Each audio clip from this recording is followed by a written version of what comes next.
Much has been made about Conor McGregor's future should he beat Nate Diaz at UFC 202.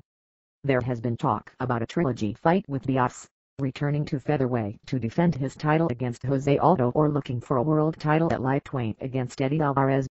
While all of those are feasible options, what happens if the favorite McGregor doesn't win?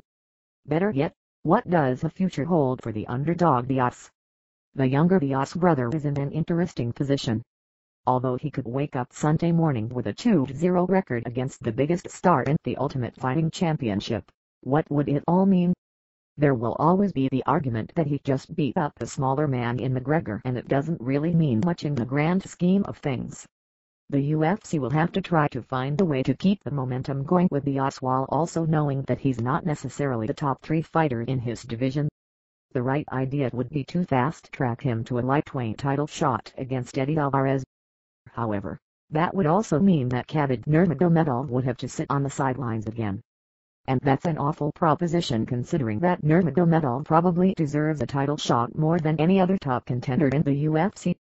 But it appears that the UFC is in the business of doing good business rather than do what's right, so there's logic in why Diaz would be launched into a title fight relatively quickly despite having a 2-3 record in his last 5 lightweight fights. Truthfully, there are few options for Diaz that maximize the momentum he would receive should he beat McGregor at UFC 202 aside from placing him in the title match. He's not a true welterweight, so an attempt to place him anywhere near a title shot would be ridiculous. At least he is ranked at lightweight. But there's one other fight that could make a lot of sense for Diaz. There are a lot of things that would have to come together rather quickly in order to make this fight feasible. But when you really think about it, it's probably the best option for both fighters.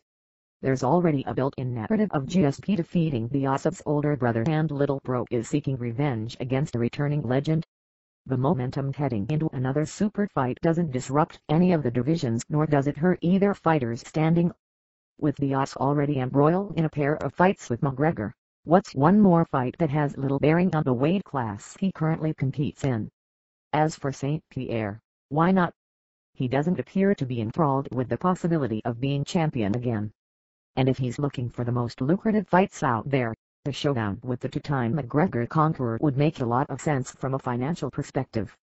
Obviously, hardcore fans would scoff at the idea considering how easily the Canadian dispatched of Nick Diaz back in 2013.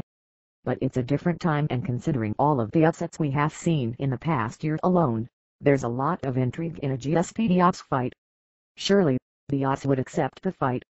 If St. Pierre is going to return, what would prevent him from taking that fight if just about everyone else worth mentioning is booked? And from the perspective of the UFC, you won't necessarily have to hear the outcry from fans when you vault Diaz into a fight with a popular opponent in almost 3 years.